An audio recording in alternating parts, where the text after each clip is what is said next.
Hi guys, welcome back to my channel Sony Education Institute. मी Shashi Soni, lecturer political science. तो बच्चों, जैसा कि आप लोगों को पता ही है कि आप लोग जो है किसकी तैयारी कर रहे हैं। आप लोग प्री बोर्ड के आपके एग्ज़ाम्स आ रहे हैं, तो आप उसकी तैयारी कर रहे हैं। तो लेकिन कुछ बच्चे ऐसे हैं जो थोड़ा नर्वस हो रहे होंगे, जिन्हें थोड़ा कॉन्फिडेंस नहीं बन रहा है। तो सारा कोर्स आप कंप्लीट करने के बाद भी, रिवाइज करने के बाद भी आपको लगता है कि हमें कुछ ऐसा मिल जाए जिसमें से हम पूरा हमारा कोर्स एक साथ रिवाइज हो जाए। तो बच्चों, आज उसी के लिए मैं आपके लिए एक सैम्पल पेपर लाई हूँ बना के, जिसे आप रिवाइज कर लेंगे। तो आपको जो मस्ट डू चीज़ें हैं आपकी, जो ज़रूर करने चाहिए हर चैप्टर वाइज, वो क्वेश्चंस में कुछ इम्पोर्टेंट क्वेश्चंस आपके लिए लेके आई हूँ। तो बच्चों, अब हम ये वाला, मैं ज़्यादा टाइम वेस्ट ना करते हुए आपको ये सैम्पल पेपर करा रही हूँ, जिसे आप करके पूरा आप रिवाइज करेंगे एक बार, तो आपका पूरा कोर्स आपको रिवाइज हो जाएगा और आप इसे अपना क्वेश्चन पेपर अपना आसानी से सॉल्व करके आ सकेंगे। और बड़े कॉन्फिडेंस के साथ आप करिएगा। तो कोई भी आपको डरने की कोई ज़रूरत नहीं है, कोई नर्वसनेस की ज़रूरत नहीं है। तो आप कैसे करेंगे, क्वेश्चन पेपर कैसे बनाएंगे? तो हमें सैम्पल पेपर जैसे क्वेश्चन आता है आपका आपका मैक्सिमम मार्क्स 80 मार्क्स का आएगा आपका क्वेश्चन पेपर। तो हमारा इसमें हमारे को कुछ इंस्ट्रक्शन दिए होते हैं। आपको जैसे पता ही है, 4 पार्ट्स में बटा होता है आपका पेपर। तो इसमें आपके क्वेश्चन जो इंस्ट्रक्शन आते हैं वो क्या क्या आते हैं। पहला है, सभी प्रश्न अनिवार्य हैं, मतलब सारे क्वेश्चंस करने हैं। अगर किसी में कोई ऑप्शन दे रखा है, बीच में अथवा दिया हुआ है और दिया हुआ है, तो हम उसको दोनों में से एक करना होता है। तो अब सेकंड आपका इंस्ट्रक्शन क्या होता है, खंड ए में 1 से 16 तक सभी प्रश्न वस्तुनिष्ठ प्रकार के हैं। वस्तुनिष्ठ प्रकार मतलब एमसीक्यू के, बहुविकल्पी है, जिसमें 4 ऑप्शन दिए होते हैं। एक ऑप्शन आपको उसमें से सेलेक्ट करके लिखना होता है। नेक्स्ट है आपका खंड बी में। अब खंड बी में कौन सा, अवतरण पर आधारित प्रश्न नंबर 17 और 18 है, जो प्रत्येक एक अंकीय प्रश्न बहुविकल्प पर आधारित है। वो भी एमसीक्यू के क्वेश्चन आते हैं। फोर्थ आपका इंस्ट्रक्शन होता है, प्रश्न संख्या 19 टू 22 में 2 अंक हैं। वो 2-2 मार्क्स के आएंगे आपके क्वेश्चन। 19 से लेकर 22 नंबर तक जो क्वेश्चन है वो। इन सवालों के जवाब प्रत्येक के करीब 40 वर्ड्स से अधिक नहीं होने चाहिए। मीन्स शॉर्ट में ही होने चाहिए। 2 या 3 लाइन के आप लिखेंगे तो वो 40 वर्ड्स हो जाएंगे आपके। नेक्स्ट है आपका प्रश्न संख्या 23 टू 27 में प्रत्येक पर 4 अंक है। तो ये जो 23 से लेकर 27 तक जो क्वेश्चन नंबर होंगे वो 4 मार्क्स के होंगे। और इन सवालों के जवाब आपको 100 वर्ड से अधिक नहीं देने हैं। नेक्स्ट है प्रश्न संख्या 28 टू 29 मानचित्र और कार्टून प्रश्नों से संबंधित है, जिनमें से प्रत्येक के अनुसार 5 अंक दिए जा सकते हैं। मतलब 5 मार्क्स दिए जा सकते हैं। 1-1 मार्क्स का एक एक क्वेश्चन होगा। तो उसमें क्या होगा, मानचित्र मीन्स मैप और कार्टून। कार्टून दिया होगा, उसके नीचे क्वेश्चंस होंगे और वो आपको सॉल्व करने होंगे। सॉल्व करके उसमें से देखकर लिखने हैं। तो उसमें आपको 5 मार्क्स मिल जाएंगे, अच्छे से स्कोर हो जाते हैं। तो ये क्वेश्चंस आपको बिल्कुल भी नहीं छोड़ने हैं, ज़रूर करके आइएगा, जिससे आपको अच्छे मार्क्स स्कोर हो जाएं।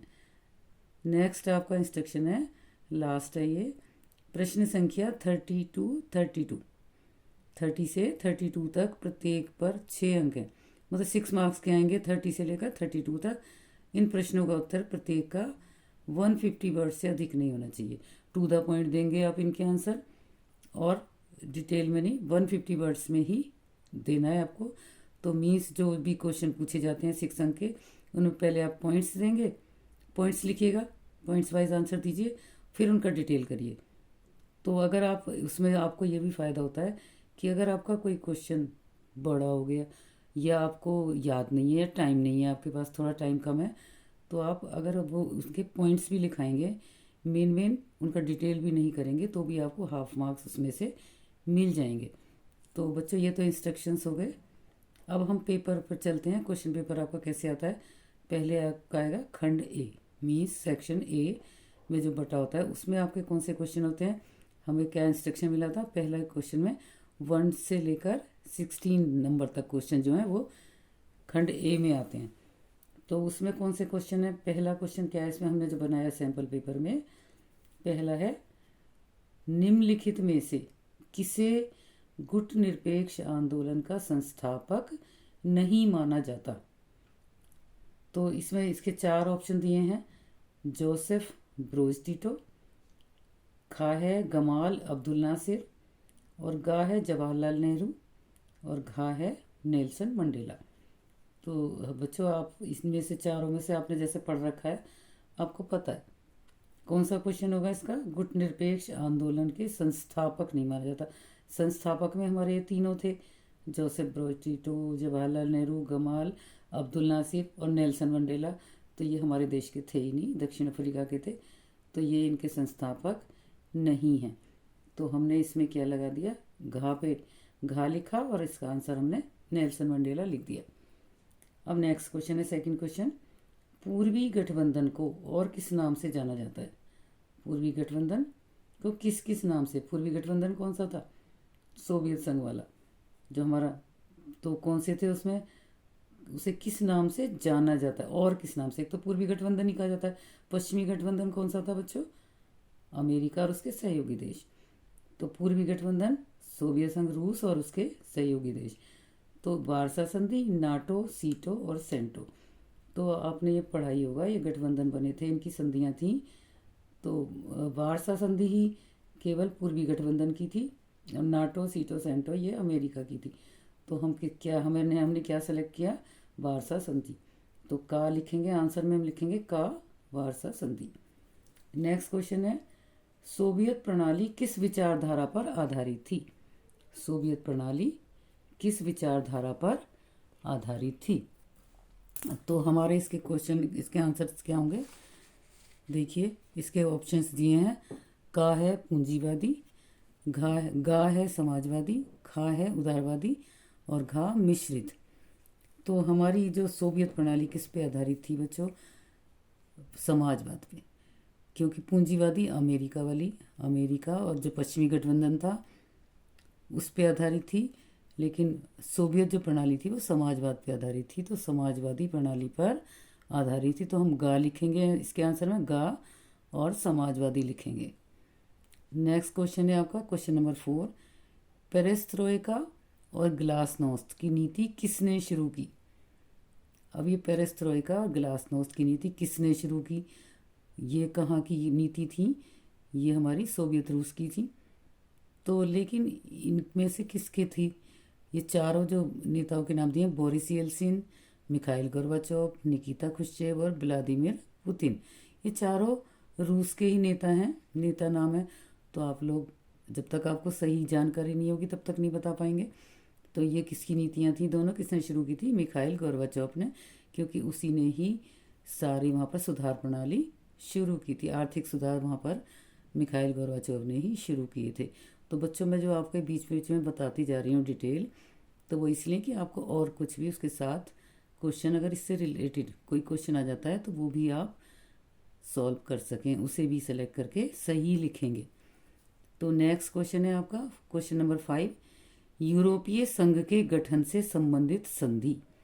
अब यूरोपीय संघ कौन सा आ गया, जो यूरोप और उसके देश उसके साथ में जो गठन बनाया था उन्होंने, तो उनकी संधि का क्या नाम था, उन्होंने कौन सी संधि बनाई थी आपस में, मोस्ट्रिच, बेलग्रेड, बैंकॉक और लंदन। तो आपकी कौन सी थी, उनकी संधि का क्या नाम था, मोस्ट्रिच में बनाई गई थी। तो यूरोपीय संघ के गठन से संबंधित संधि का हम क्या लिखेंगे, इसका आंसर का, मोस्ट्रिच। उसके बाद क्वेश्चन नंबर 6 है, आसियान का संस्थापक देश नहीं है। कौन सा नहीं है, आसियान का संस्थापक देश कौन सा नहीं है बच्चों, इंडोनेशिया, फिलिस्तीन, मलेशिया और थाईलैंड। तो हम इसमें हमें कैसे पता चलेगा, ये इंडोनेशिया, मलेशिया, थाईलैंड ये तो सब थे ही इसके संस्थापक में, फिलिस्तीन इसमें उस समय नहीं था। तो जब संस्थापना हुई आसियान की, तो आसियान ग्रुप की, तो हमें इसमें फिलिस्तीन नहीं था, तो हम इसका आंसर क्या लिखेंगे, खा, फिलिस्तीन। नेक्स्ट क्वेश्चन है आपका क्वेश्चन नंबर 7, निम्नलिखित में से कौन सा दक्षिण एशिया का सबसे बड़ा देश है? दक्षिण एशिया में कितने देश आते हैं? तो उनमें सारे जो देश हैं उनमें सबसे बड़ा कौन सा माना जाता है इनमें से? बांग्लादेश, पाकिस्तान, भारत, नेपाल। तो हमारे सबसे ज़्यादा बड़ा देश कौन सा है इसमें? बांग्लादेश, पाकिस्तान, नेपाल, इनमें सबसे बड़ा कौन सा है? भारत ही है।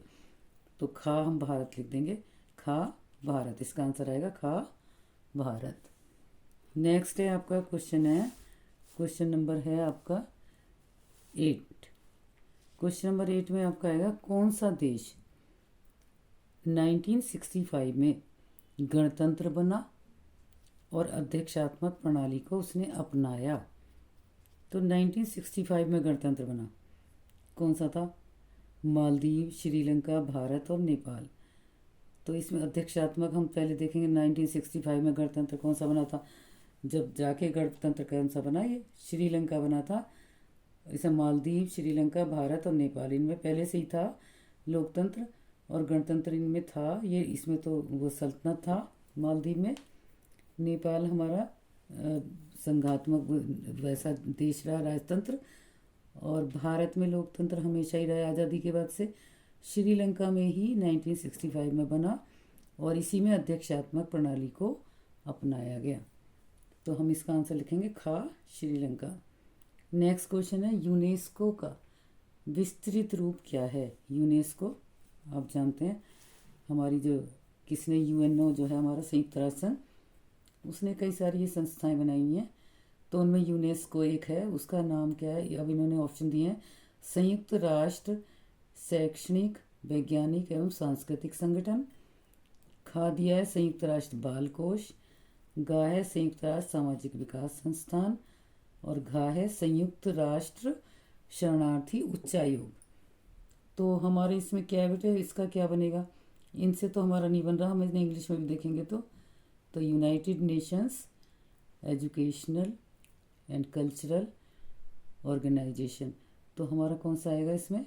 ये संयुक्त राष्ट्र शैक्षणिक, वैज्ञानिक एवं सांस्कृतिक संगठन। तो हम इसका आंसर क्या लिखेंगे? का संयुक्त राष्ट्र शैक्षणिक, वैज्ञानिक एवं सांस्कृतिक संगठन, हम इसका ही आंसर लिख देंगे।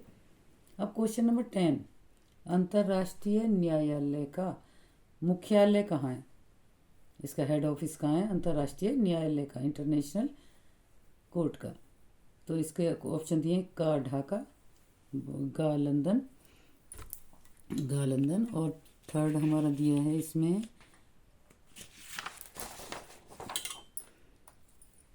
थर्ड है हमारा पेरिस।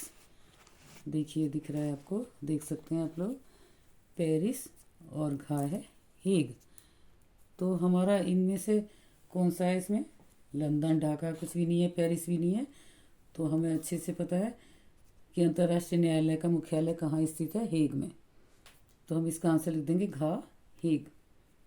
Question number 11। अब क्वेश्चन नंबर 11 में है यूपीए का गठन कब हुआ? क्वेश्चन नंबर 11 है आपका यूपीए का गठन कब हुआ? तो यूपीए का गठन कब हुआ? तो यूपीए आप जानते होंगे कौन सा गठबंधन है? वो कांग्रेस की लीड वाला गठबंधन है, यूनाइटेड प्रोग्रेसिव अलायंस। तो हम इसमें कब हुआ था इसका गठन? 1998 में, 2004 में, 2001 में या 2018 में? तो हमें पता है 1998 में हमारा किसका, एनडीए का हुआ था। और 2004 में यूपीए का गठन कांग्रेस ने अपने साथ और सहयोगी दलों को मिलाकर अपना यूपीए नाम का गठबंधन बनाया था, जिसे हम संप्रग भी कहते हैं हिंदी में और इंग्लिश में UPA, United progressive alliance.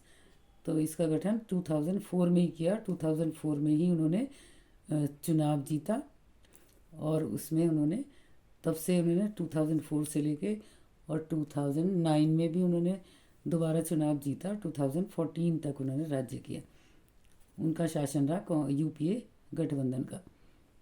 Next question है, तो इसका आंसर आपने लिखा गा 2004। क्वेश्चन नंबर 12, नीति आयोग का मुख्यालय कहाँ है? अब नीति आयोग जो योजना आयोग था उसे हटाकर 2015 में नीति आयोग बनाया गया था।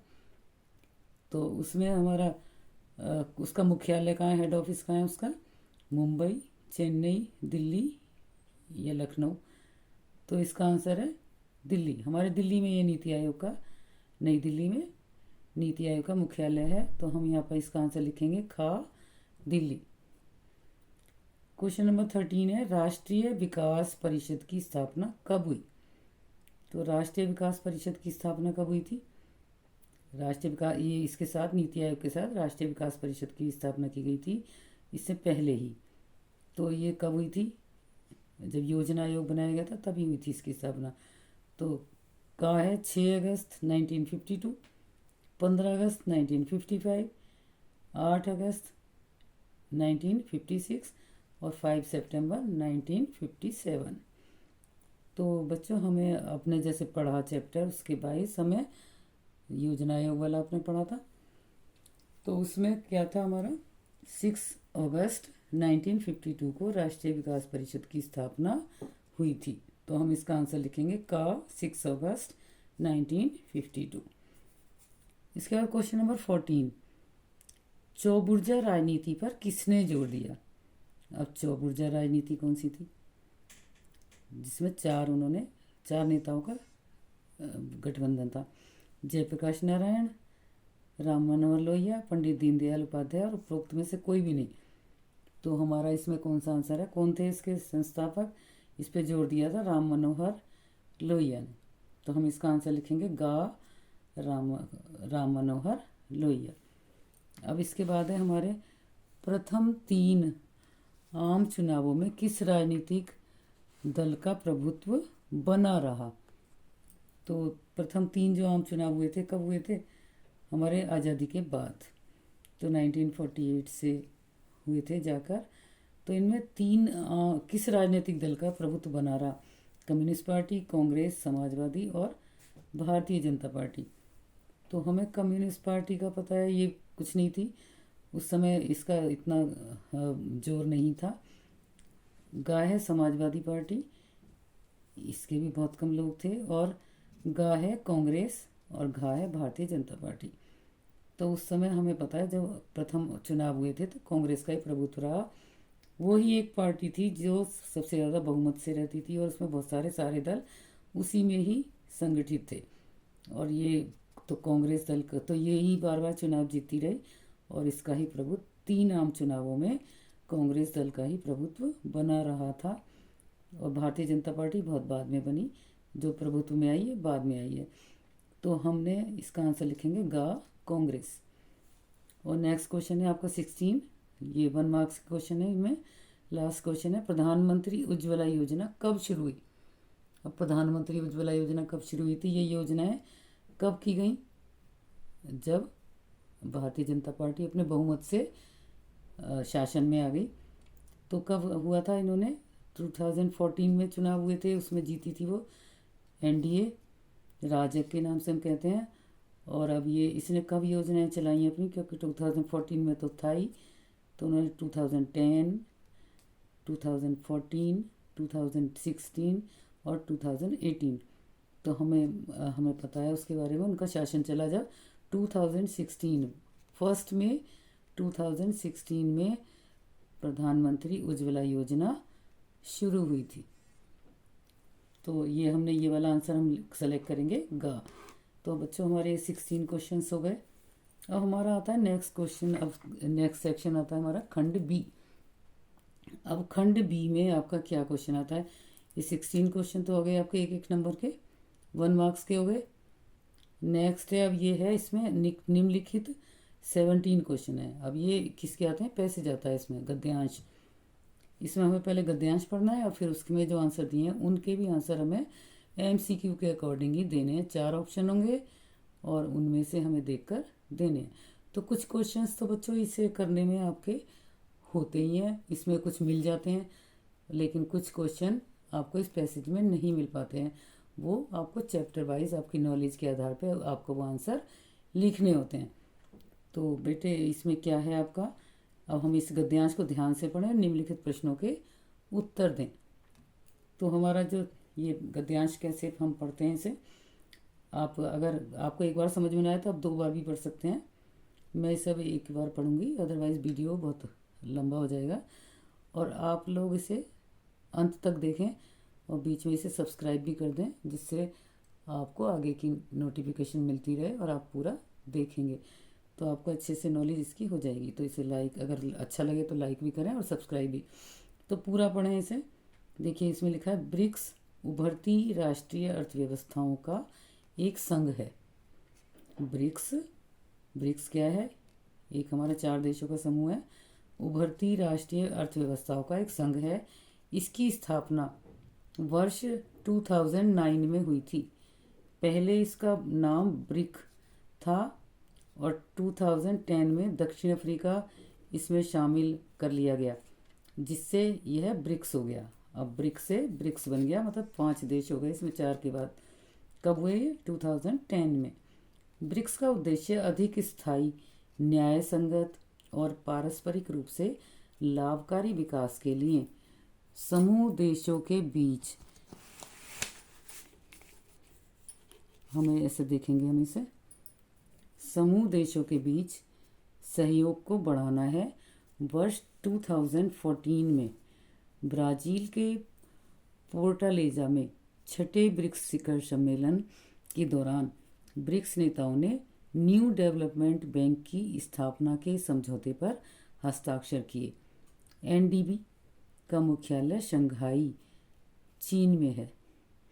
तो ये एनडीबी क्या है बच्चों? इसकी फुल फॉर्म दे रखी है यहाँ पर हमें इसने, न्यू डेवलपमेंट बैंक। तो इसे हम एनडीबी भी शॉर्ट में लिखा है। इसका मुख्यालय कहाँ है? शंघाई, जो चीन की राजधानी है, शंघाई में है। तो अब इसके क्वेश्चन है, हमने पढ़ लिया है, अच्छे से समझ आ गया हमें, क्योंकि बुक्स का ये। तो हमने देखा है इसमें क्वेश्चन नंबर 17। अब ये क्या है? इसमें क्वेश्चन पूछा है उन्होंने, ब्रिक्स में कौन सा देश शामिल नहीं है? तो हमें 4 देश तो पता ही थे, ब्राज़ील है ना, ब्रिक्स जैसे बी है, बी से ब्राज़ील, आर से इसका इसी तरीके से इनके नाम है चारों के। तो ब्रिक्स में कौन सा देश है? ब्रिटेन, रूस, चीन और भारत। तो इनमें कौन सा था हमारा? बी से ब्रिटेन है, ये ब्राज़ील है हमारे देश में, लेकिन ब्रिटेन नहीं है। रूस, चीन और भारत। तो ब्रिटेन इसका हिस्सा नहीं है, तो हमने इसका आंसर लिखा का, ब्रिटेन। नेक्स्ट क्वेश्चन है हमारा, अभी 17 का सेकंड क्वेश्चन है, दक्षिण अफ्रीका ब्रिक्स में कब शामिल हुआ? बच्चों हमें इन्होंने ऑप्शन दिए हुए हैं, 2010, 1998, 1974 और 2018। तो हमें इसमें देख लीजिए, इसमें पैसेज में लिखा हुआ है, यहीं पे लिखा है 2010 में दक्षिण अफ्रीका को इसमें शामिल कर लिया गया। तो हमारा 2010 इसका आंसर है का, 2010 हम लिख देंगे इसका आंसर। नेक्स्ट क्वेश्चन है आपका, एनडीबी का मुख्यालय कहाँ है? एनडीबी में मीन्स आपको इसकी फुल फॉर्म बताई हुई है, न्यू डेवलपमेंट बैंक। तो इसका मुख्यालय कहाँ बताया? इसमें दिया हुआ है आपको शंघाई में। तो अब यहाँ पे दिया हुआ है ब्राज़ील, शंघाई, दिल्ली और रूस। तो आप कौन सा आंसर ऑप्ट करेंगे? शंघाई, गा शंघाई, इसका आंसर आप लिख देंगे गा शंघाई। नेक्स्ट है आपका, नव विकास बैंक का गठन किस समूह की उपलब्धि है? नव विकास बैंक का गठन, वही एनडीबी, किस समूह की उपलब्धि है? ब्रिक्स, सार्क, आसियान और या यूरोपीय संघ।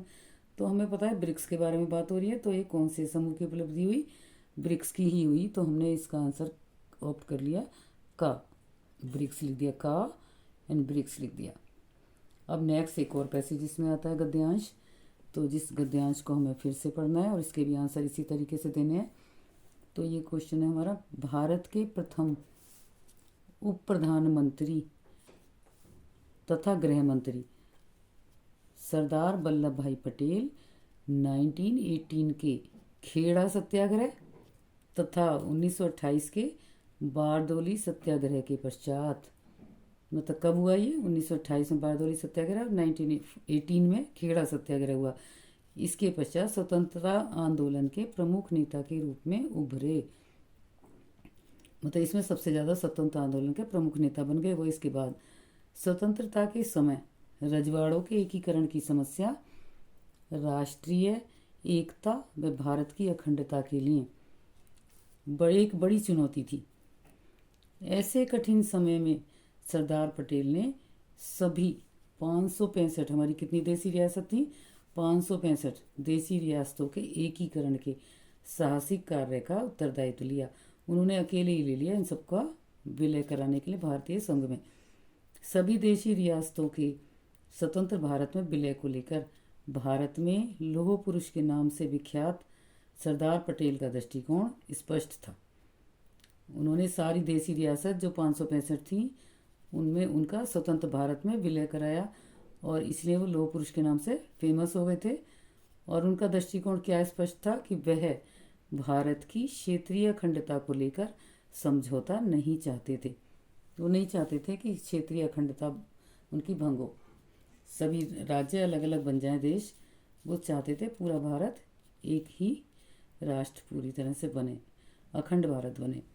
सरदार पटेल को एकीकरण में मुख्यतः 3 राज्यों हैदराबाद, जूनागढ़ और कश्मीर द्वारा चुनौतियों का सामना करना पड़ा, क्योंकि ये तीनों राज्य अच्छे से इजीली रूप में नहीं विलय हुए थे। इनके लिए उन्हें ये चुनौतियों का सामना करना पड़ा और काफ़ी एफर्ट्स के बाद इन्हें शामिल कराया गया भारतीय संघ में। तो उसमें भी उनकी मुख्य भूमिका थी। सरदार पटेल सदैव एक ऐसे अद्भुत नेता के रूप में जाने जाते रहेंगे जो स्वयं में राष्ट्रवाद मीन्स नेशनलिस्ट, परिवर्तक कैटलिस्ट एंड यथार्थवाद रियलिस्ट के सम्मिश्रण थे, इन तीनों के, जिन्हें भारतीय राजनीतिक इतिहास में एनसीआर के रूप में भी जाना जाता है। NCR means nationalist, catalyst and realist. तो ये हमारा पैसेज है। अब बच्चों इसके हमारे जो हैं इसके भी क्वेश्चन दिए हुए हैं।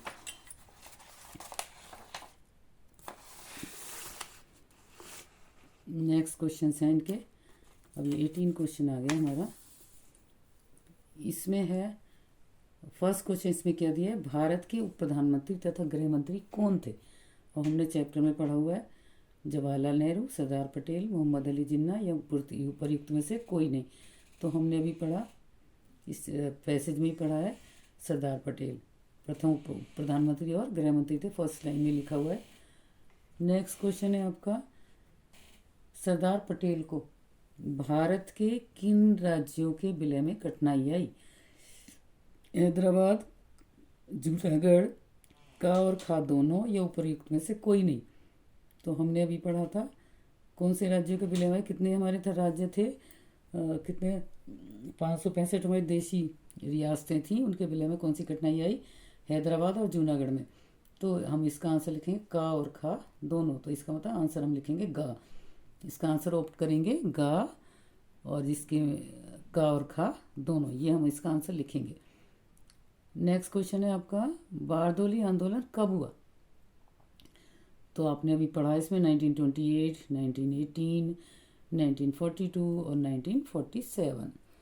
तो आपको इसमें से हमने अभी पढ़ा था चैप्टर में, इसी में दिया हुआ है पैसेज में, 1928 में बारदोली आंदोलन हुआ था और उसके रूप बाद ही ये प्रमुख नेता के रूप में उभरे थे। नेक्स्ट क्वेश्चन है आपका, भारतीय राजनीतिक इतिहास में किसे एनसीआर के रूप में जाना जाता है। अब एनसीआर हमने आपको भी बताया था, नेशनलिस्ट, कैटलिस्ट एंड रियलिस्ट। तो वो कौन थे, अभी तक हम इस चैप्टर में, इसमें पैसेज में हम इसी की बात करें, किसकी बात करें, जवाहरलाल नेहरू, सरदार पटेल, मोहम्मद अली जिन्ना और उपर्युक्त में से कोई भी नहीं। तो हमने अभी पढ़ा है ये किसको जाना जाता है एनसीआर के रूप में, सरदार पटेल को। तो हम ये आंसर लिखेंगे गा, सरदार पटेल। तो इस तरीके से आपके 5 क्वेश्चन हो गए, 4 ये क्वेश्चन हो गए। तो आपके जो आंसर हैं ये सारे पैसेज बड़े इजीली हो गए हैं और आप इस तरीके से इन्हें क्वेश्चंस को इन्हें सॉल्व करके लिखेंगे इनके आंसर, जो इसमें आपको जो सही आंसर पे आपको फुल मार्क्स मिलेंगे। तो बच्चों इसके बाद अभी 2 हमने खंड पढ़े, उसके बाद खंड सी। अब हमारा सेक्शन सी आ गया उसका। तो पार्ट सी कौन सा आएगा, उसमें कुछ हमारे क्वेश्चन आएंगे। कितने नंबर के हैं ये, 4 नंबर के। तो हमें इसमें 19, 20, 21 और 22, तो इसमें क्वेश्चंस हैं। आप इनके आंसर शॉर्ट में लिखेंगे 40 वर्ड्स में करीब। तो कौन से आंसर हैं आपके, पहला क्वेश्चन है, क्या गुटनिरपेक्षता तटस्थता की नीति है, संक्षेप में बताइए। ये आप क्वेश्चन आप लिख लेंगे अपने बुक में से, आपके बुक में चैप्टर में होगा ये, उसमें है ये क्वेश्चन, आप उसमें से कर लीजिए। आसियान शैली क्या है। क्वेश्चन नंबर 21 है, नीति आयोग के 2 उद्देश्य लिखिए। नीति आयोग के उद्देश्य लिखने हैं आपको। क्यों बनाया गया वो योजना आयोग को छोड़कर, जो उसमें पंचवर्षीय योजनाएं बनाई जा रही थी, उनसे उसका क्या हुआ था, पूरा उनको अपना उद्देश्य सफल लक्ष्य पूरा नहीं हासिल हुआ था, तो जिसकी वजह से उन्होंने नीति आयोग की स्थापना की थी। तो इसके 2 उद्देश्य लिखेंगे आप। नेक्स्ट है, भारत में 1967 के चुनावों के परिणामों को राजनीतिक भूचाल क्यों कहा जाता है। तो 67 के जो चुनाव हुए थे, तब आपने देखा होगा क्या परिणाम आए थे। उस समय कांग्रेस को पहली बार हार मिली थी। तो आप इस टाइप के जो और क्वेश्चन है, दो हमारे जो प्रधानमंत्री थे उनकी डेथ हो गई थी और गठबंधन सरकार आ गई थी। तो ये सारे कारण हैं आपके, ये आप उसमें राजनीतिक भूचाल का क्वेश्चन काफ़ी इंपॉर्टेंट है, बुक में दिया हुआ है, आप ये लोग ये आंसर लिखेंगे। तो इसके आंसर इसमें अगर मैं डिटेल में नहीं लिख पा रही हूँ क्योंकि काफ़ी लंबा वीडियो बन जाएगा, मैं इसे आगे कहीं जो मैं क्वेश्चन बैंक बनाऊंगी उसमें आपको इसके आंसर भी दूंगी। अभी मैंने कुछ समझा ही दिए हैं। नेक्स्ट है आपका अथवा, इन दोनों में से एक करना है आंसर। संक्षिप्त में लिखिए। कौन सा क्वेश्चन है, गैर कांग्रेसवाद और बहुदलीय व्यवस्था। तो गैर कांग्रेसवाद, जो कांग्रेस से अलग पार्टियां थी, उन्होंने अपना गठबंधन, अपनी पार्टियां बनाई थी छोटी छोटी, उसके बारे में, गैर कांग्रेसवाद के बारे में कुछ लिखना है जो भी आपको आता है। और बहुदलीय व्यवस्था, बहुत सारे दलों की, एक दल का शासन ना होकर बहुत सारे दलों का गठबंधन की व्यवस्था। तो इसके बारे में आपको वर्णन ये लिखने हैं आपको शॉर्ट में आंसर। नेक्स्ट आपका ये सेक्शन बन रहा है आपका सेक्शन डी, खंड डी। अब डी में अब ई तक 5 पार्ट्स बने हुए हैं इसके आपके इसके पूरे क्वेश्चन पेपर के। तो खंड डी, अब डी सेक्शन में आपका कौन सा आएगा, क्वेश्चन नंबर 23, 24 और 25 और 26 और 27। ये क्वेश्चन आपके कितने मार्क्स के होंगे, 4 मार्क्स के ईच होंगे। तो हमें इसमें क्वेश्चन क्या लिखने हैं, आपको करीब 100 वर्ड्स में ये क्वेश्चन के आंसर देने हैं। 1989 के बाद से भारतीय राजनीति में 4 मुद्दों का वर्णन कीजिए जिन पर सभी राजनीतिक दलों की सहमति है। आपको ये पता ही होगा सारा, 4 मुद्दे कौन कौन से जिसमें आपस में उन्होंने सहमति दी थी। तो वो वाले उनके बारे में चारों मुद्दों का वर्णन कर देंगे आप। पहले मुद्दे दे दीजिए, फिर उनके डिटेल में शॉर्ट दे दीजिए। नेक्स्ट क्वेश्चन है आपका, भारत की परमाणु नीति की 4 विशेषताएं स्पष्ट कीजिए। परमाणु नीति क्यों क्या थी, उसके बारे में आपको 4 विशेषताएं बतानी है। उसमें बता दीजिए क्या क्या है उसमें। परमाणु नीति हमने क्यों बनाई, कैसे बनाई, और हम इससे क्या किसी का अपने केवल उद्देश्य के लिए लेना चाहते थे। हम लोग किसी का नुकसान करने के लिए या हानि करने के लिए अपनी तरफ से पहल हमें नहीं करनी थी, केवल अपनी सुरक्षा के लिए बनाई गई थी। और इनमें तो आपको पता ही है 4 मुद्दे कौन कौन से थे। 4 मुद्दे थे ही वो आपके, आर्थिक नीति पर सहमति थी, 4 उस पर किस पे थी, ओबीसी के जो अन्य पिछड़ा वर्ग के उसका राजनीति में उसके महत्व के विषय में सभी राजनीतिक दलों की सहमति थी। और ये कांग्रेस के आधिपत्य का था। ये 4 जो पॉइंट्स आपके आप लिखेंगे इसमें। नेक्स्ट क्वेश्चन है 25, इसमें भारत की विभाजन प्रक्रिया की किन्हीं 4 समस्याओं का संक्षेप में वर्णन कीजिए। तो जब भारत में विभाजन हुआ था तो इसमें कौन कौन सी 4 समस्याएं आई थी, उनका संक्षेप में आपको वर्णन लिखना है। 4 पॉइंट्स लिखेंगे और एक एक 2 लाइन में उनका डिटेल करना है। नेक्स्ट क्वेश्चन है आपका क्वेश्चन नंबर 26। इसमें है, क्यूबा मिसाइल संकट को शीत युद्ध का चरम बिंदु क्यों कहा जाता है। तो इसमें क्वेश्चन है आपका क्यूबा मिसाइल संकट। तो आपको सबको पता ही है, बड़ा अच्छा सा इंपॉर्टेंट क्वेश्चन है, काफ़ी आता रहता है। तो क्यूबा में जो मिसाइल संकट हुआ था, जब सोवियत रूस ने क्यूबा में अपनी मिसाइलें लगा दी थी अमेरिका पर, किसके लिए, अमेरिका पर आक्रमण करने के लिए। तो क्योंकि ये क्यूबा छोटा सा द्वीपीय देश है और अमेरिका के पास में स्थित है, तो उन्होंने जब वहाँ पर अपनी दोस्ती के आधार पर वहाँ पर मिसाइलें अपनी तैनात कर दी, तो उसके बाद उसे अमेरिका को पता चल गया, वो भी अपनी सेनाएं लेकर आ गया समुद्र में, और लेकिन फिर दोनों के बीच में समझौता हो गया। तो उसे शीत युद्ध का चरम बिंदु कहा जाता है। उसके इससे बड़ी कोई भी घटना नहीं हुई थी, जिसमें शीत युद्ध माना जा रहा था। तो ये आप बता देंगे अच्छे से डिटेल में, अथवा या, इन दोनों में से एक आंसर लिखना है किसी का भी। क्वेश्चन नंबर आप 26 ही डालेंगे, और जो भी आंसर लिखेंगे बच्चों आप क्वेश्चन नंबर सही डालना है, जो केवल क्वेश्चन पेपर में ही दिया हुआ है। कुछ और नहीं लिखेंगे। अगर आप पहले भी कर रहे हैं, सबसे पहले कर रहे हैं, सबसे बाद में कर रहे हैं, कहीं भी जिस क्वेश्चन का आंसर लिख रहे हैं, जो क्वेश्चन पेपर में दिया हुआ है वो ही आप क्वेश्चन नंबर डालेंगे। और क्वेश्चन लिखने की ज़रूरत नहीं है, आप केवल क्या करेंगे, केवल आंसर लिख देंगे। क्वेश्चन नंबर डाला 26 और आंसर लिख दिया, तो आपके उसको आपका फुल मार्क्स आपको मिल जाएंगे। तो क्वेश्चन है आपका, नेक्स्ट क्वेश्चन है इसमें, महाशक्तियाँ छोटे देशों को अपने साथ क्यों रखना चाहती थी। महाशक्तियाँ तो बड़े देश थे, है ना, वो अपने छोटे छोटे देशों को भी अपने साथ रखती थी, क्योंकि वो अपने स्वार्थ के लिए, अपने वहाँ पे उनकी आर्थिक संसाधनों का, प्राकृतिक संसाधनों का यूज़ करने के लिए उनसे आर्थिक सहायता भी ले लेती थी, उनकी सैनिक सहायता भी ले लेती थी। तो ये आप कारण उसमें लिख देंगे। नेक्स्ट क्वेश्चन है 27, पंडित दीनदयाल उपाध्याय का एकात्म मानववाद क्या है। तो उनका एकात्म मानववाद बताइए क्या है। पंडित दीनदयाल उपाध्याय की क्या थ्योरी थी, उसके बारे में आपको वर्णन करना है। बी संपूर्ण क्रांति से जयप्रकाश नारायण का क्या अभिप्राय था।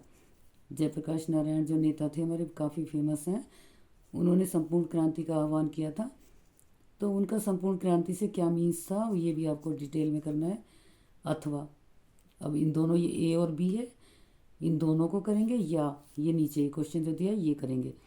ये कौन सा क्वेश्चन है, इसमें क्या है, सामाजिक वैज्ञानिकों ने भारत की स्वतंत्रता प्राप्ति के बाद के इतिहास में 3 लोकतांत्रिक अभ्युत्थान बताए हैं। पहले तथा दूसरे लोकतांत्रिक अभ्युत्थान का वर्णन कीजिए।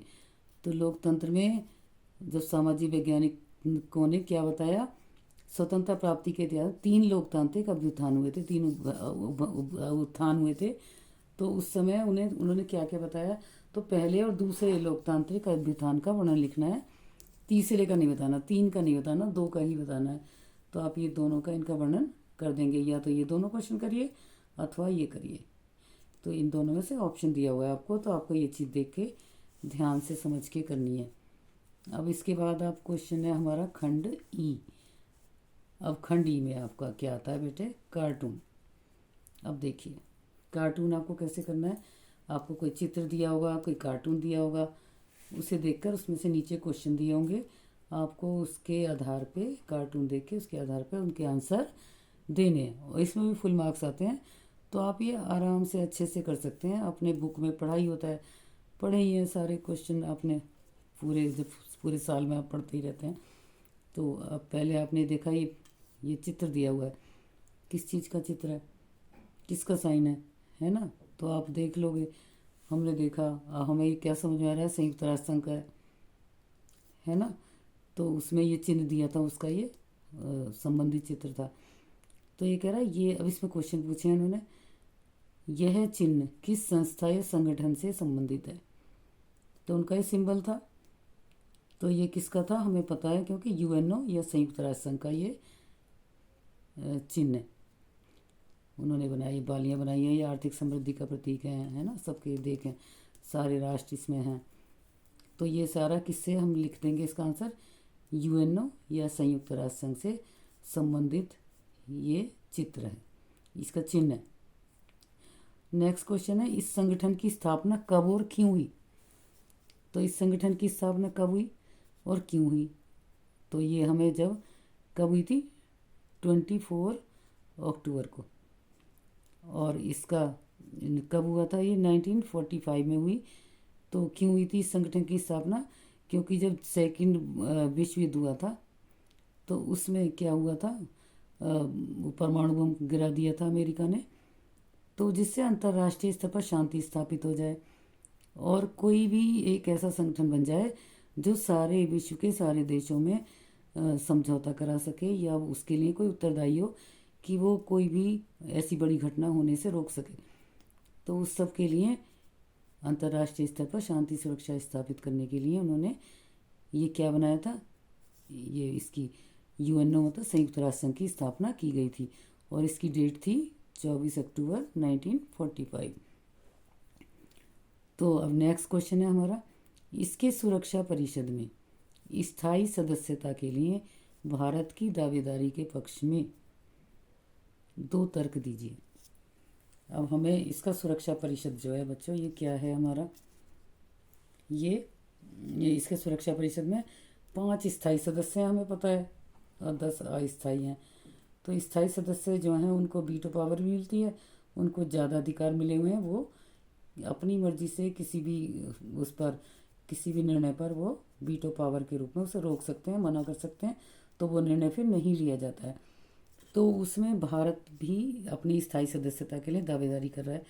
तो क्या क्या पक्ष हैं उसके, एक तो आर्थिक रूप से समृद्ध हो गया ये हमारा भारत, और हमारी जनसंख्या सबसे ज़्यादा है, लोकतंत्र है यहाँ पर, और इसके बाद ये अपना पूरा जो उसमें कंट्रीब्यूशन भी देता है पूरा, और आर्थिक रूप से भी। तो जो जो उसके दावेदारी के लिए पक्ष मांगे गए हैं, स्थायी सदस्यता किसे मिलेगी तो उसकी भी भारत पूरी उसके पक्ष को उसको उजागर करता है, पक्ष में उसके अपनी पूरी दलील देता है। तो वो अपने आप को भारत अपनी दावेदारी उसमें पेश करता है कि मुझे भी स्थायी सदस्यता प्रदान की जाए। तो बच्चों हमने ये तीनों लिख दिए, क्योंकि हमें ये सब, ये जैसे तीसरा क्वेश्चन है, दूसरा है, तो ये हमें इसमें तो है नहीं, ये हमें चैप्टर के आधार पर ही हमें नॉलेज होनी चाहिए। चैप्टर पढ़ा है तो हमने उसके आधार पर इसके आंसर दे दिए हैं। तो इस तरीके से आप अपना ये कार्टून कर लेंगे, इसमें 5 मार्क्स मिल जाते हैं आपको। तो आपने जब चैप्टर पढ़ते हैं उसी समय ही हमें सारी नॉलेज हो जाती है, हम ध्यान से पढ़ते हैं तो हमें सब ये क्वेश्चन आंसर मिल जाते हैं। अब इसके बाद एक नेक्स्ट क्वेश्चन है 29 क्वेश्चन नंबर, ये है नीचे दिए गए। अब ये क्या है हमारा मैप। अब मैप आ गया, मैप का क्वेश्चन आपका आता है बहुत सारे बच्चों को। इसमें क्या दिया है क्वेश्चन नंबर, नीचे दिए गए दक्षिण एशिया के रेखा मानचित्र में क्या लिखा है, 5 देशों को ABCDE द्वारा चिन्हित किया गया है, और नीचे दी गई जानकारी के आधार पर इनकी पहचान कीजिए और सही क्रम संख्या तथा संबंधित अक्षर दी गई तालिका के रूप में लिखिए। तो बच्चों आपको ये एक मानचित्र दिया गया है, इसमें दिया जाता है, इन्होंने दक्षिण एशिया का दिया है, उसमें 5 देशों के सामने ABCDE लिखा होता है, और नीचे कुछ क्वेश्चन पॉइंट्स दिए होंगे, जानकारी, उनमें सीरियल नंबर लिखा होगा और जानकारी दी होगी। तो उसके आधार पर आपको उस देश को पहचानना है और उसी क्रम संख्या ले ऐसे ही तालिका बनानी है 3। इस तालिका हमें क्वेश्चन मैप को फाड़ के उसके साथ नहीं लगाना, अपनी आंसर शीट के साथ अटैच नहीं करना है, आपको केवल ये तालिका बनानी है टेबल, और उसमें 3 कॉलम बनाएंगे आप ऐसे ही। पहले कॉलम में आप लिखेंगे प्रयोग की गई जानकारी की क्रम संख्या, ये आपको क्वेश्चन पेपर में भी दिया होता है कैसे तालिका बनानी है आपको, उसमें कौन कौन से पॉइंट्स देने हैं, कौन कौन से कॉलम बनाने हैं, वो क्वेश्चन पेपर में ही लिखा होता है। ध्यान से पढ़ेंगे तो हम उसी तरीके से बना लेंगे। तो इसमें पहला कॉलम बनाएंगे हम प्रयोग की गई जानकारी की क्रम संख्या, सेकंड कॉलम होगा संबंधित अक्षर जो ABCDE लिखा हुआ है, और तीसरा देश का नाम, इनके आगे जिनके आगे लिखा हुआ उस देश का क्या नाम है जिसके बारे में वो जानकारी दी गई है। तो हमें एक उसमें एक दिया गया था, पहली उसमें क्वेश्चन वो दी गई है बच्चों कि महत्वपूर्ण देश परंतु उसे दक्षिण एशिया का भाग नहीं समझा जाता। तो हम उसमें देखेंगे हमारा B है, और इसमें देश का नाम है चीन। चीन दक्षिण एशिया का महत्वपूर्ण देश है, लेकिन उसको दक्षिण एशिया का भाग नहीं माना जाता है।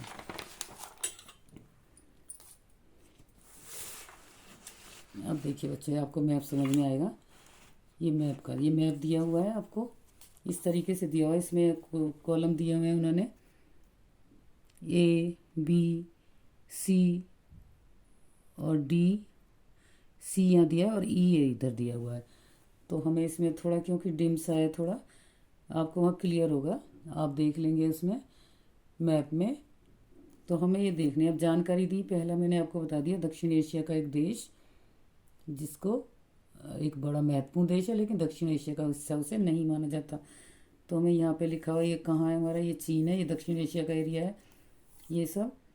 तो चीन भी इसी एरिया में आता है, लेकिन इसे दक्षिण एशिया का हिस्सा नहीं माना जाता। तो हमें इसमें यहाँ पे क्या लिखा हुआ है वर्ड B, और हमने वहाँ पर बी लिख दिया और इधर चीन लिख दिया। नेक्स्ट क्वेश्चन है आपका, नेक्स्ट जानकारी है दक्षिण एशिया का देश जिसने सबसे पहले अर्थव्यवस्था का उदारीकरण किया। तो दक्षिण एशिया का एक देश है, हमें पता है, इसमें उदारीकरण सबसे पहले किसने किया था? श्रीलंका ने किया था। तो हमने यहाँ देखा श्रीलंका कहाँ है, ये कौन सा है? ये श्रीलंका है। और यहाँ पर इसके पास जो वर्ड लिखा है वो लेटर कौन सा लिखा है? डी। तो हमने यहाँ लेटर लिख दिया डी सेकंड कॉलम में और देश का नाम लिख दिया श्रीलंका। नेक्स्ट क्वेश्चन है हमारा, दक्षिण एशिया के केंद्र में स्थित देश जहाँ आज़ादी के बाद से लोकतंत्र है। तो इसके केंद्र में, ये केंद्र है हमारा सारा, इसके बीच में वो कह रहे हैं ऐसा देश जहाँ आज़ादी के बाद से हमेशा लोकतंत्र रहा है, कोई सा भी और कभी लोकतंत्र भंग नहीं हुआ। तो ऐसा देश कौन सा है? देखो हमें भारत ही है हमारा, और इसके आगे लिखा हुआ है ई। तो ये हमारा ई हम यहाँ पर लिख देंगे और भारत, क्योंकि आज़ादी के बाद से यहाँ पर हमेशा लोकतंत्र रहा है, चाहे किसी भी पार्टी का राज्य रहा है, किसी भी पार्टी कोई भी दल आया हो, कोई सब, तो लेकिन लोकतंत्र की ही व्यवस्था, लोकतंत्र का ही शासन रहा है, लोकतंत्र की व्यवस्था रही है। तो भारत यहाँ पर हमने लिख दिया ई इधर। नेक्स्ट है आपकी जानकारी, वह देश जहाँ संवैधानिक राजतंत्र रहा है। अब संवैधानिक राजतंत्र रहा तो संविधान के अकॉर्डिंग लेके राजतंत्र रहा है, वो कौन सा देश है? एक हमने इसमें देखा, हमें पता है नेपाल है। तो हमने यहाँ पर इसमें हमने देखा कॉलम कहाँ है, नेपाल के आगे लिखा हुआ ए। तो हमने यहाँ पर ए लिख दिया और यहाँ पर नेपाल लिख दिया।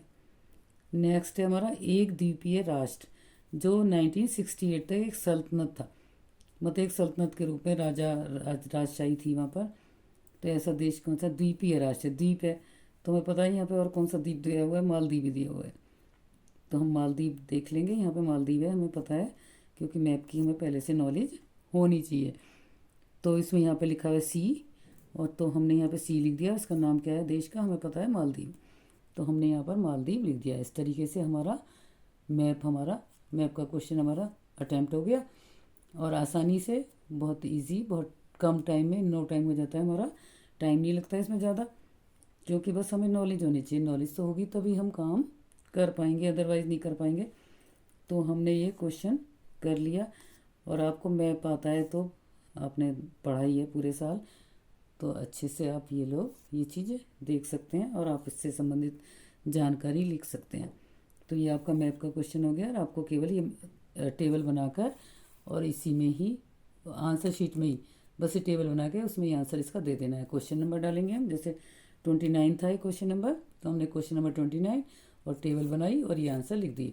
मैप लगाने की ज़रूरत नहीं है, ना ही मैप ड्रॉ करने की ज़रूरत है। तो अंडरस्टैंड। अब नेक्स्ट हमारा एक और चैप्टर इसका रह गया पार्ट, इसका पार्ट है खंड एफ। अब ये सेक्शन एफ तक आ गया, इसका मतलब हमारे कितने हो गए? A B C D E और एफ, हमारे 6 सेक्शन हो गए इसके। तो हमारे ये एफ आ गया। अब एफ में क्या क्या है हमारे, कितने क्वेश्चन रह गए हमारे, कितने क्वेश्चन आते हैं टोटल? 32।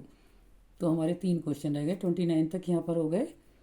तो एक 30 क्वेश्चन नंबर है हमारा। अब ये 6 मार्क्स के हैं क्वेश्चन, ये लॉन्ग क्वेश्चन है, इन्हें भी आप ज़रूर करके आइए, क्योंकि इनमें कुछ आपको स्कोरिंग मार्क्स मिल जाते हैं आराम से। कुछ भी लिख के आएंगे तो 6 में से 1 2 3 4 कुछ तो मिल ही जाते हैं। तो आप लेकिन लिख के आना है, उससे रिलेटेड ही आपको टू द पॉइंट आप आंसर लिख के आएंगे, तभी आपको आंसर मिल पाएगा, तभी आंसर मिल जाएंगे। तो पहला क्वेश्चन है हमारा क्वेश्चन नंबर 30 वैश्वीकरण क्या है? वैश्वीकरण ने भारत को किस प्रकार प्रभावित किया है? उदाहरण सहित अपने उत्तर की पुष्टि कीजिए। तो हमें वैश्वीकरण के बारे में बताना है, पहले उसकी डेफिनेशन बताएंगे क्या है, उसने भारत को किस प्रकार प्रभावित किया, ये पार्ट देंगे, और उदाहरण भी देना है, इसका उदाहरण सहित इन्हें कैसे प्रभावित किया है, उस अपने उत्तर की पुष्टि कीजिए। तो पूरा हमें 150 वर्ड्स में ये आंसर इसको देना है। तो पहले डिटेल में लिख दीजिए, सॉरी पॉइंट्स में लिख दीजिए, और फिर आप इसके आंसर डिटेल कर दीजिए। और अगर आपको पूरा आता है, अच्छे से टाइम भी है, तो आप आराम से कर लीजिए। और पहले ही आप अपना टाइम डिवाइड कर लीजिए, कितने क्वेश्चन को हमें कितना टाइम देना है। पहले ही घर पे बैठ के भी आप प्रैक्टिस करिए, सैम्पल पेपर करने की, लिखने की भी। अगर आपके पास टाइम कम है या आपकी स्पीड कम हो रही है, निर्धारित टाइम में आपको 3 घंटे में पूरा नहीं हो पा रहा है, तो अपनी स्पीड बढ़ाने की कोशिश करिए। और जल्दी जल्दी जल्दी लिखिए जिससे हमारा आंसर पूरा हो जाए। थोड़ा सा हमारे पास कुछ टाइम 5-10 मिनट हमें रिवाइज करने के लिए भी मिल जाए। तो अब इसके बाद इसमें हमें ऑप्शन दिया है उन्होंने अथवा। अथवा करके कौन सा क्वेश्चन है, इन दोनों में से एक करना है। सांस्कृतिक समरूपता और सांस्कृतिक विभिन्नता से आप क्या समझते हैं? समरूपता और विभिन्नता में आपको अंतर पता होना चाहिए। इनसे क्या, दोनों में अंतर बताना है, क्या समझते हैं। और वैश्वीकरण से भारत की संस्कृति कैसे प्रभावित हो रही है? तो वैश्वीकरण आजकल सारे में ग्लोबलाइजेशन हो रहा है, तो इससे हमारी भारतीय कल्चर कैसे प्रभावित हो रही है। अब आपको सबको पता ही है कि भारत के कितने सारे हमारे देश, सब देश जो पश्चिमी सभ्यता और आपस में एक दूसरे के साथ विलय और मिल रहे हैं और एक दूसरे की संस्कृति को अपना रहे हैं। अब इसके बाद हमारा नेक्स्ट क्वेश्चन है क्वेश्चन नंबर 31। 1975 में राष्ट्रीय आपातकाल की घोषणा करते हुए सरकार ने इसके क्या कारण बताए थे? और कोई तीन कारण बताइए। क्या सरकार ने आपातकालीन शक्तियों का दुरुपयोग किया था? कोई 3 तर्क दीजिए। तो वो कह रहे हैं 1975 में राष्ट्रीय आपातकाल जो इमरजेंसी की घोषणा हुई थी, तो सरकार ने क्या कारण बताए थे, क्यों लगाई है उन्होंने इमरजेंसी। और वो कह रहे हैं सबको क्या लग रहा है हमें, सरकार ने क्या इन आपातकालीन शक्तियों का दुरुपयोग किया था, जो उसे इमरजेंसी टाइम में उसे विशेष शक्तियाँ मिल जाती हैं सरकार को, तो उन्होंने उसका दुरुपयोग किया था। जो पब्लिक थी उसे, पब्लिक को और नेताओं को टॉर्चर किया था क्या? तो उसके बारे में आपको 3 तर्क देने हैं, क्या कारण बताने क्या क्या किया था उन्होंने, ये सारा आपको डिटेल में लिखना है। अथवा या इन दोनों में से ऑप्शन दिया है। कितना अच्छा पेपर है कि इसमें हर क्वेश्चन में आपको ऑप्शन भी दिया हुआ है, ये लिखो या ये लिखो। 6 क्वेश्चन हो गए, उसमें से 3 करने हैं। तो नेक्स्ट क्वेश्चन है, जून 1975 में देश में लगाए गए आपातकाल के कोई 4 परिणाम और कोई 2 सबक लिखिए। तो इससे कारण बताए हैं, इसमें परिणाम, क्या परिणाम हुए आपातकाल जब लगाया। इसमें तो सरकार ने क्या कारण बताए थे क्यों लगाइए, लेकिन ये आपातकाल जब लग गया तो उसके परिणाम क्या निकले, वो 4 परिणाम बताने हैं। और कोई 2 सबक, इससे क्या सबक सीखा सरकार ने और पब्लिक ने, आगे आने वाली सरकारों ने, उन्होंने क्या सबक सीखे कि आपातकाल फिर आगे नहीं लगाना चाहिए। उसके बाद हमारे देश में बस एक ही बार आपातकाल लगाए, उसके बाद कोई आपातकाल नहीं लगाया गया। तो एक तो यही सबक हो गया इसमें हमारा। तो आपको 2 सबक लिखने हैं और आप देख लीजिए, इनमें 4 परिणाम भी बताने, क्या क्या परिणाम हुए उसके बाद के, ये डिटेल में लिखना है। अब क्वेश्चन नंबर 32, अरब क्रांति क्या है? अब अरब क्रांति ने 21 प्रकार पश्चिमी एशियाई देशों में लोकतंत्र का मार्ग प्रशस्त किया और व्याख्या कीजिए। तो अरब क्रांति आपको पता है, अरब देशों में जो क्रांति हुई थी, है ना, ट्यूनीशिया से शुरू हुई थी। तो पश्चिमी एशियाई देशों में इससे लोकतंत्र, उन्होंने तानाशाही के खिलाफ वो किए थे, आंदोलन किए थे। तो कहाँ से शुरू हुआ, ये सारा आपको इसके बारे में व्याख्या करनी है, बताना है कि कैसे उसको देखकर एक देश से शुरुआत हुई और अगले कई देशों में फैल गया। तो हमें इसके बारे में सारा लिखना है। ये अब तो नया ही चैप्टर शुरू हुआ है। और इसके बाद है दूसरा, इसमें भी अथवा दिया हुआ है, विश्व का दूसरे नंबर का सर्वाधिक शक्तिशाली देश सोवियत संघ क्यों विघटित हुआ, कोई 6 कारण स्पष्ट कीजिए। ये क्वेश्चन बहुत ही इंपॉर्टेंट है और मोस्ट ऑफ द टाइम ये आ ही जाता है। विश्व का दूसरे नंबर, हम दूसरे नंबर का क्यों कहा गया इसे, सर्वाधिक शक्तिशाली देश, क्योंकि जब हमारा देश आज़ाद हुआ था, सेकेंड वर्ल्ड वार हुआ था जब 1945 में ख़त्म हुआ, वो 1939 से शुरू हुआ था। तो उस समय उसके बाद हमारा विश्व जो है 2 महाशक्तियों में बट गया था। तो पहली महाशक्ति तो अमेरिका थी, अमेरिका उसके सहयोगी देश, और दूसरी महाशक्ति थी सोवियत संघ, रूस। तो वो लेकिन ये शक्तिशाली बन गई थी, 2 महाशक्तियाँ थीं, लेकिन 1990 में 91 में विघटित हो गया सोवियत संघ, उसके सहयोगी देश जो थे वो सब अलग अलग हो गए। तो कह रहे हैं इसके क्या कारण हुए, इसके 6 कारण स्पष्ट करके लिखने हैं। तो बच्चों इसके बारे में आपको डिटेल में 6 कारण आप लिख देंगे, 6 कारण भी लिख देंगे तो भी मार्क्स मिल जाएंगे, 3 तो मिलेंगे ही। और अदरवाइज़ आप थोड़ा सा 1-1, 2-2 लाइन डिटेल भी दे देंगे तो आपको पूरे 6 मार्क्स इसमें मिल जाएंगे, अगर आपने to the point accurate correct answer दिया है। तो बच्चों इस प्रकार आपका ये क्वेश्चन पेपर पूरा सॉल्व हो गया है और मैंने आपको बताया है ये सारे। तो बहुत सारे क्वेश्चन तो मैंने बता दिए आपको, जो MCQ के थे और लॉन्ग क्वेश्चन है, ये आप अपने आप बुक में से आप ट्राई कर लीजिए। कुछ मैंने थोड़ा सा डिटेल समझा भी दिया है, तो अगर इनके आंसर भी लिखेंगे इसमें तो बहुत बड़ा वीडियो हो जाएगा। तो बच्चों इस तरीके से आप करेंगे, आपको best of luck, all the best. आप सब लोग अच्छे से पेपर दे के आएंगे और इसी तरीके से तैयारी करेंगे, और मैं आपको विशेष करती हूँ, बेस्ट विशेष मेरी तरफ से। और आप अच्छे से, थैंक्स फॉर वॉचिंग, और इस तरीके से अपनी अच्छी से तैयारी करके आप अपने पेपर दे के आइए, अच्छे मार्क्स स्कोर कीजिए। Thank you for watching. Okay.